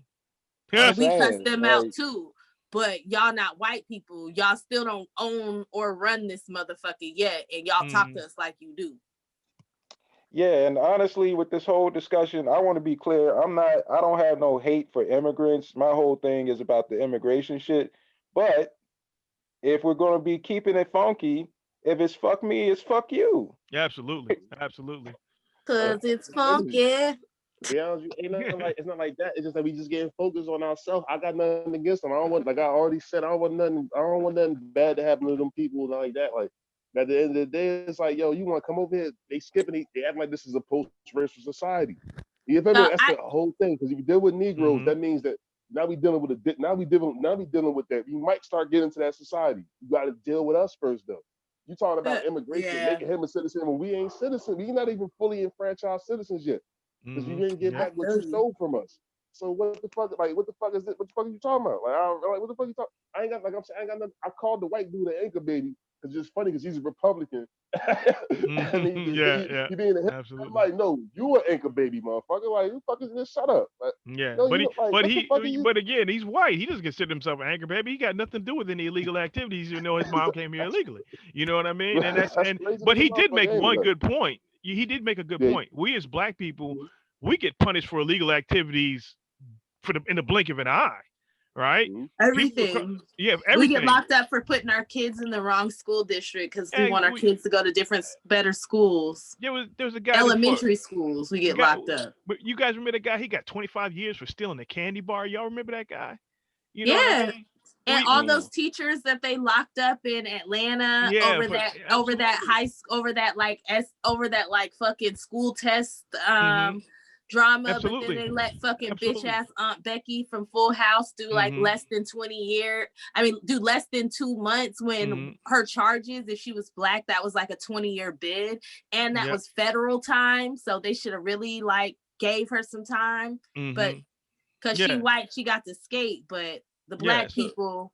Yeah, so you're telling us, the people who are punished worse than anybody in this country, which is a fact, that people that cross the border illegally should not be treated like they broke the law.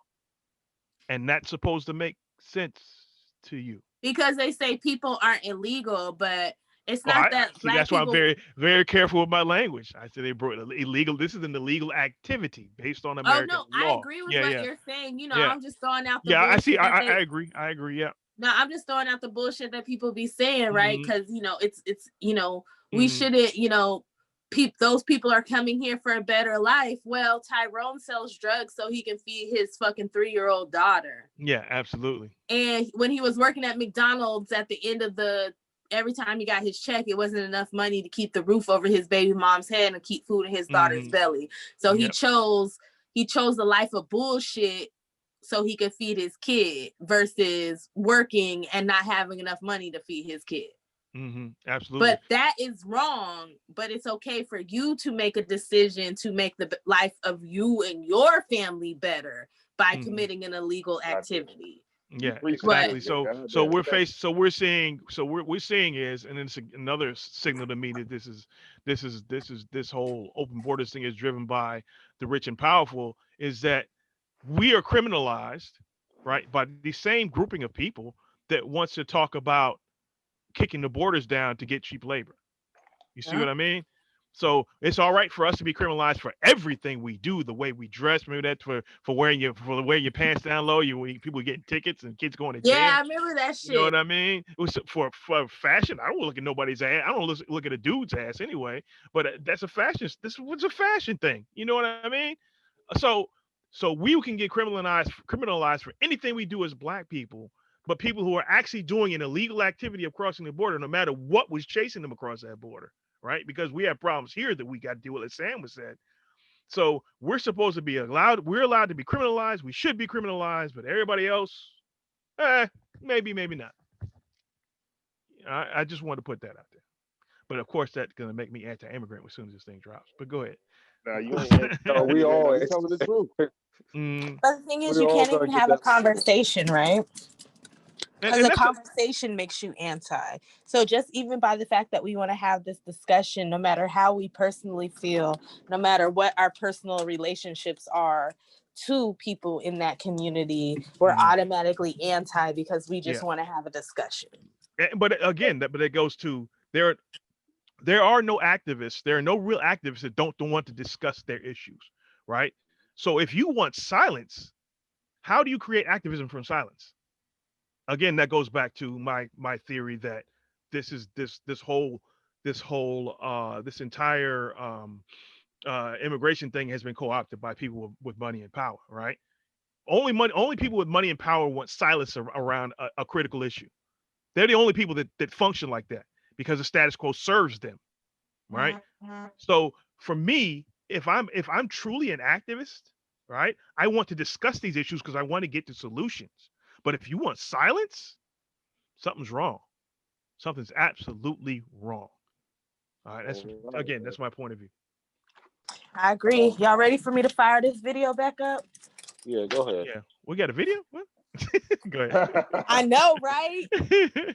Telling y'all. See, I think I have one more long. It's gonna be 30 clip minutes, right? I thought it was gonna be 30 minutes.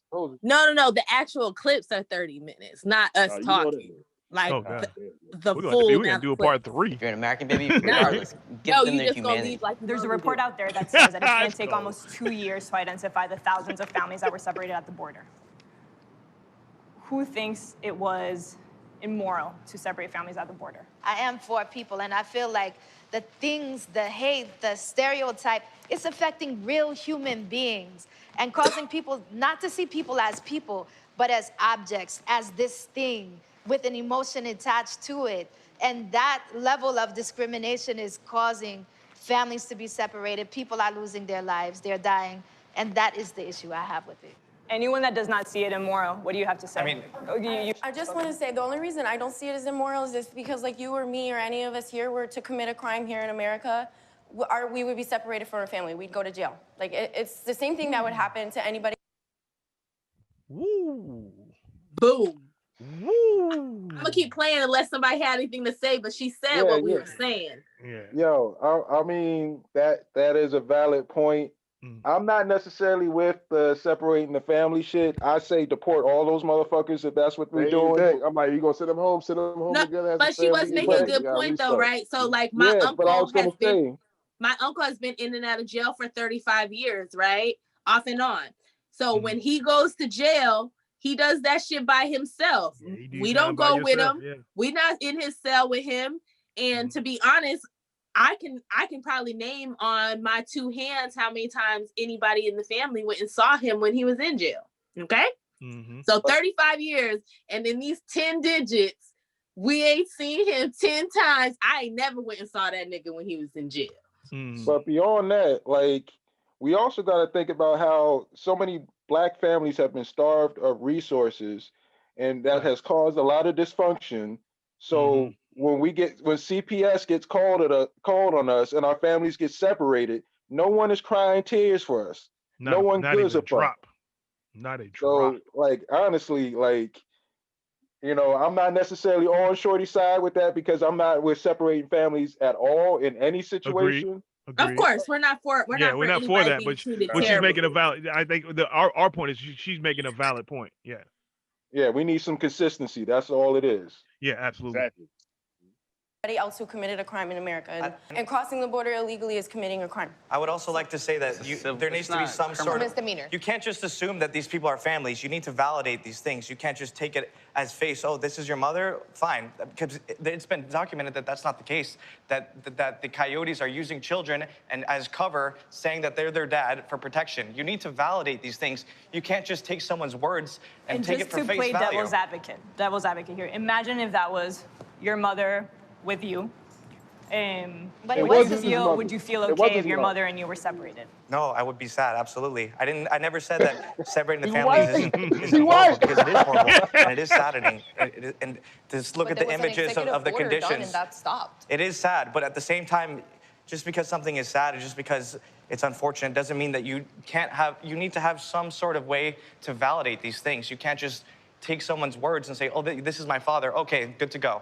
The people who are talking about this are unaffected by this. The people that this is happening to are Central American indigenous communities.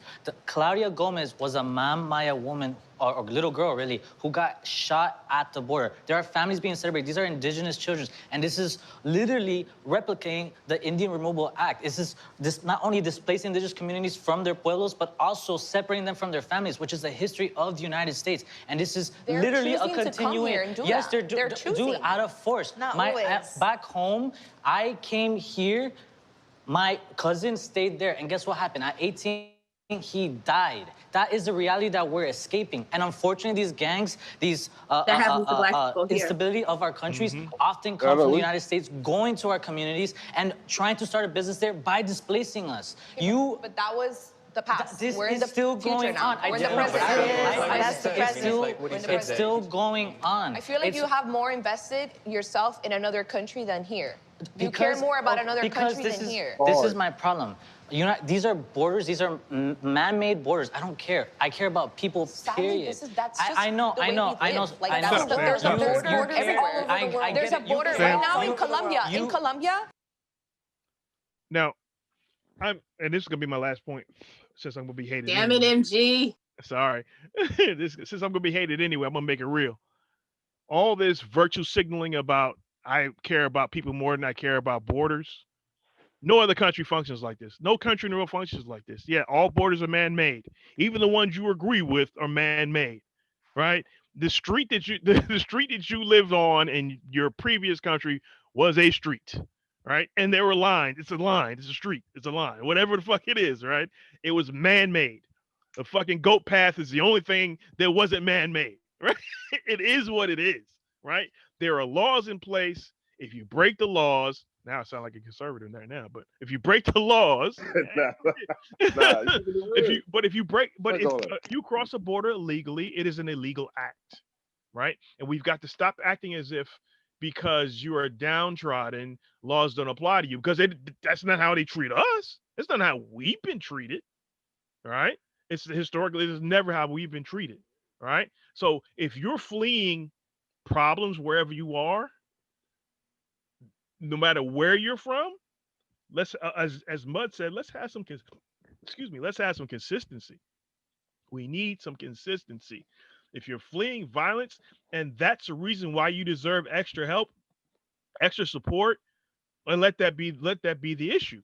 But it seems like everybody wants these things to apply to themselves and forget all about us, right? So I mean, it is what it is, and it goes to but let's be clear, this panel is not about Black Americans. This is not about us. But there's a lot of things going on here that are reminiscent of what happened to us, or reminiscent of how this country functions against us or ignoring us. So that's why I feel these things are important. Sam, you got anything? No, I'm gonna let them ride out because like I said, they got more to say. So I like where she was talking about how you care more about the country you came from than this country. So people can be angry with me about this, but I am an American. Well, it's okay. Yeah, I know. But so this is what I have to say about this, right? I'm an American. My mother is an American. My grandmother is American. My great-great-grandmother was an American. My great-great-grandmother, you understand what I'm saying? Like my family has been on this soil since at the minimum of 1619, and I have family members that have been on this soil longer than that. Okay. So when she says you care and he says, well, I don't care because, you know, these are man-made borders. I don't have another country to care about. I depend on what happens here in this country. If United States falls, I have nowhere to run to. I have to stay here in it and deal with it. So when people say, well, I don't care about that because it's man-made, I do, because I'm here. I have to care about what happens to not only Black Americans, but what happens to all Americans. Because if this country devolves into chaos, I live here. And I think that's I guess we can call it immigrant privilege, because you have someplace else to go if something goes wrong here. And let's be, I'm sorry to cut you off, No, go ahead, but we gotta be fucking real.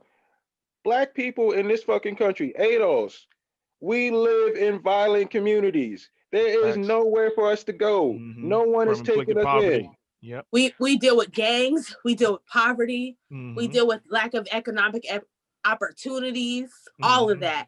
Our people die Corrupt young. Governments, We got people dying from birth to 40 from gun violence. So yeah. And So, we don't like, get to run off and seek asylum.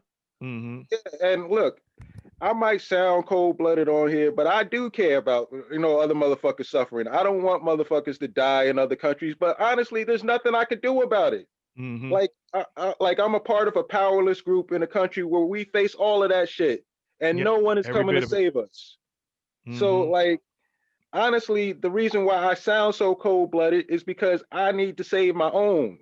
And that's basically it. Facts. John? Nah, man. I mean, as usual, you know, y'all right, man. This shit crazy, man. This shit crazy. They just putting a whole fucking.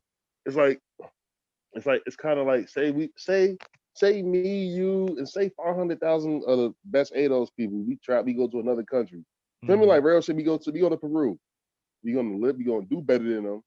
You feel me? Like real shit. We gonna do better. I don't give a fuck. We gonna anywhere, bro. We gonna do better than you in your own country. You feel me? Like even if your country is a second, you feel me, a developing nation, we gonna do better than y'all. Because you feel me? Like if you got a selective immigration process, you select 500,000 of the best African Americans, best ADOS people. You feel me? Like real shit, you select the best from. Okay. That's when you have a selective immigration policy. Yeah, okay. I'm following now. Yeah. Right. So it's selective immigration policy, first of all, like, and then like real shit, and then second of all, say our poor people came there too. Like, bro, we leave America, bro. We not gonna like when you uproot your family from the country they from to go like the mind state is different. Like, you feel me? Like, so I'm looking at a poor. So me going to Mexico and shit, right? And it's a poor Mexican. They live in generational poverty. They they the bottom caste in their country, and I'm just shitting on them like, yo, Mexico got y'all lied. I'm doing good. Mexico City is a beautiful place. That shit is not, bro. Mexico is a big country, man. You feel me? Like real shit, like it's not all poor and motherfuckers at the they got feel me developing their infrastructure, but now Mexico City is like you feel me? It's somewhat high tech city, like you know what I'm saying? Like so it's not like and I go there, I do good. I feel me? I'm on Mexico TV. I'm doing this. I'm doing that. Feel me? Like real shit. I'm black though, and I'm black. You feel me? For me, like I'm in their world though. You know what I mean? Like, be in their world though. But I am black in Mexico, so niggas call me a nigga and they say Spanish shit to me. But I'm still doing better than a black Mexican and shit like that. So me look at black Mexicans like, man, what the fuck is you doing? Like, why the fuck you ain't? Like, why you ain't do it? Like, you been here, it's here. Like, how wrong is that? You know what I'm saying? Like, how wrong is that? So these motherfuckers, when they come over here, they do the same shit to us. Like, so I'm like, man, like at the end, like it's like that shit is crazy, man. It's love, like I said, it's levels to this shit. This shit is nuts, man. Like, and the fact that our whole thing with the immigration policy is not towards the people. Like I said, like, I'm cool with Poppy at the store. You know what I mean? Like, but Poppy from the store, he from Dominican Republic, like, you know what I mean? They flew over here. You know what I mean? Like, how did he get a bit, bro? Poor people can't even get loans in America, like real shit. Like, you can't even get a bit. How did you get? I don't give a fuck how hard. I don't give a fuck. I was in the UPS truck and I did this and nah, son. You came from like you not from the bottom.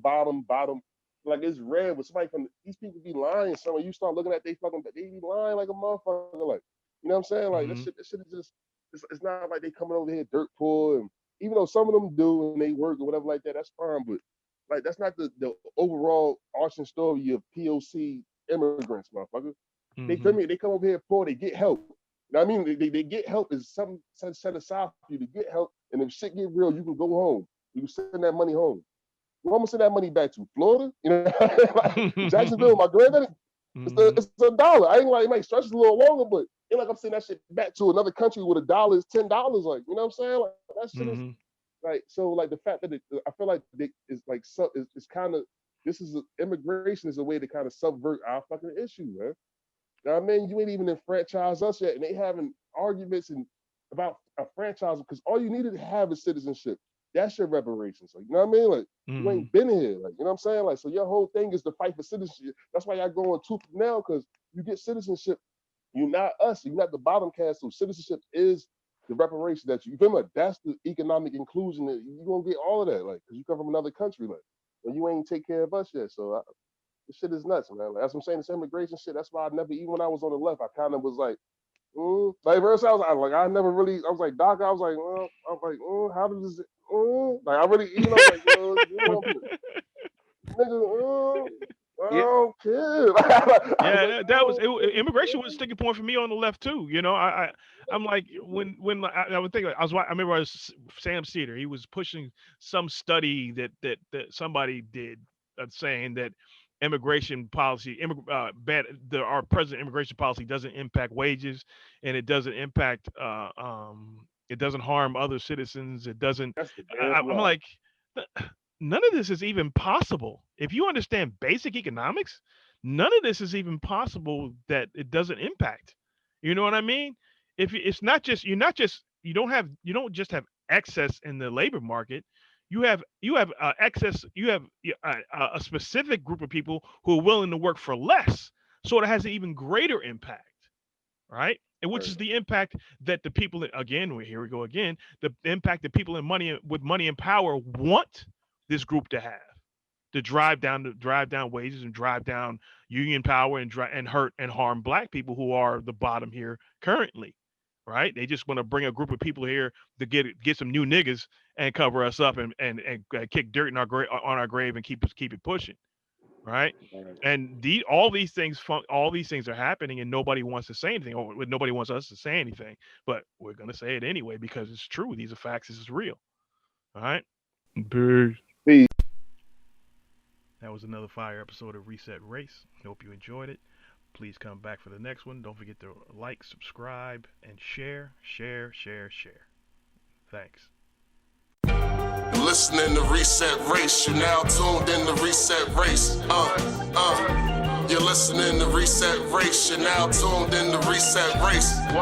Put them back on the grill again. We grilling them. Put them back on the grill again. We grilling them. Put them back on the grill again. We grilling them. Back on the grill again. We grilling them. You're listening to Reset Race. ADOS need reparations to make America great. You're tuned in to Reset Race. We no longer starving while others eat off our plate. No. You're listening to Reset Race. We focused on our justice claim. We know what is at stake. You're tuned in to Reset Race. You'll find out who really about justice and really who fake. Lineage go back to U.S. Southern plantations. Lineage, Jim Crow and mass incarceration. Redlining lynchings. We are old from this nation. You're not about justice if you ain't for reparations. MG the wise one. Cousin Mother intellectual. Samantha bringing fire.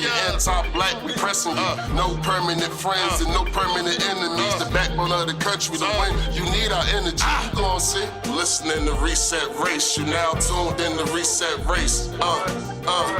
You're listening to Reset Race. You're now tuned in to Reset Race.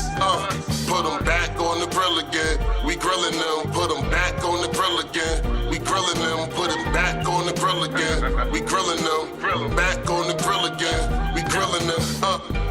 You're listening to Reset Race. ADOS need reparations to make America great. You're tuned in to Reset Race. We no longer starving while others eat off our plate. No. You're listening to Reset Race. We focused on our justice claim. We know what is at stake. You're tuned in to Reset Race. You'll find out who really about justice and really who fake.